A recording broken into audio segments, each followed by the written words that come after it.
There comes a moment in every man's life when silence speaks louder than noise. When the laughter of friends fades, when the scrolling on your phone feels hollow, when even the victories taste like dust. That was me. Surrounded by people, but utterly alone. Busy, yet going nowhere. My life looked full on the outside, but inside, it was empty. I realized I wasn't living, I was drifting.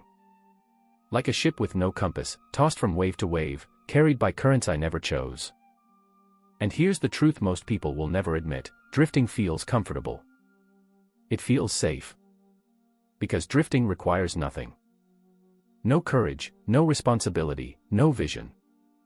But what I didn't see then is that drifting is the slowest form of death. Napoleon Hill called it the devil's greatest weapon. He said the devil doesn't destroy you with fire or force, he lulls you to sleep with routine, with comfort, with the illusion that tomorrow is guaranteed.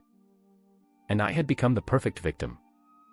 Wake up late, rush through the day, chase distractions, avoid the mirror, avoid the truth. Until one night, it hit me. I was sitting in my small room, scrolling endlessly, chasing entertainment, wasting hours as if they were infinite. And then a terrifying thought pierced my mind: if I keep living this way, who will I become in 10 years? The answer crushed me. A man with potential buried in excuses. A man who once dreamed, but now settles. A man who died long before his body gave out. That night, I swore to myself, I will no longer drift. I will live with intention, or I will not live at all. I looked back at history. Every great figure had faced this moment of truth. Edison, who failed thousands of times before giving us light. Lincoln, who faced defeat after defeat before saving a nation. Henry Ford, mocked, bankrupt, but relentless in bringing his vision of an automobile to every man. They weren't smarter than me. They weren't luckier than you. But they made one decision: I will not drift. I will live with purpose. And that became my awakening. The first thing I did was brutally honest self-reflection. No filters, no lies. I asked myself, what habits are killing me? What excuses am I feeding? Who am I surrounding myself with? And the answers hurt. But pain is a gift when it opens your eyes. I saw that I had traded discipline for comfort, goals for distractions, time for illusions. And the cost was my future. I began small. I woke up earlier, not for the world, but for myself. I replaced empty scrolling with reading, with learning, with building my mind like a fortress. I stopped waiting for motivation and built discipline brick by brick. And slowly, the fog lifted. My energy returned. My confidence grew. Opportunities that I once overlooked began to appear. Not because the world changed, but because I changed.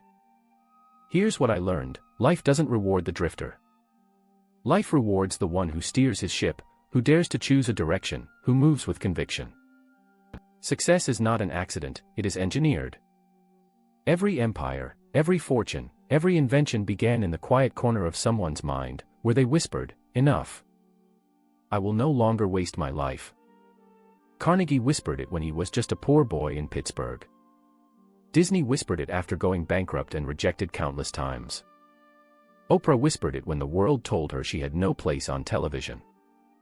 They all faced that same fork in the road: drift or decide. And so do you. If you feel stuck, if you feel like life is passing you by, if you feel that gnawing emptiness that no distraction can cure, it's not the end. It's the beginning. It's your wake-up call. The same one that shook me that night in my room. You are not powerless. You are not too late. You are not destined to drift unless you choose to. Every morning, you are given two gifts: time and choice. Time is limited. Choice is infinite. Will you use today to repeat yesterday, or to create tomorrow? That is the question. That is the difference between a man who dies forgotten and a man who leaves a legacy. Do not wait for the perfect moment. Do not wait for permission. Do not wait for the stars to align. They never will. You must decide now. Because every day you drift, the chains grow tighter. And every day you decide, the path grows clearer. So I tell you this, the world does not owe you clarity. The world does not owe you success. But it will reward you, magnificently, if you demand it from yourself. If you build habits that serve you instead of chains that trap you. If you replace excuses with action, fear with faith, drifting with direction. I once was a man going nowhere. But the moment I realized it, the moment I claimed responsibility, the current shifted.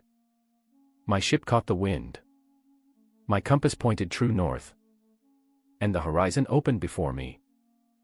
So ask yourself today, are you drifting, or are you driving? Your answer will determine everything.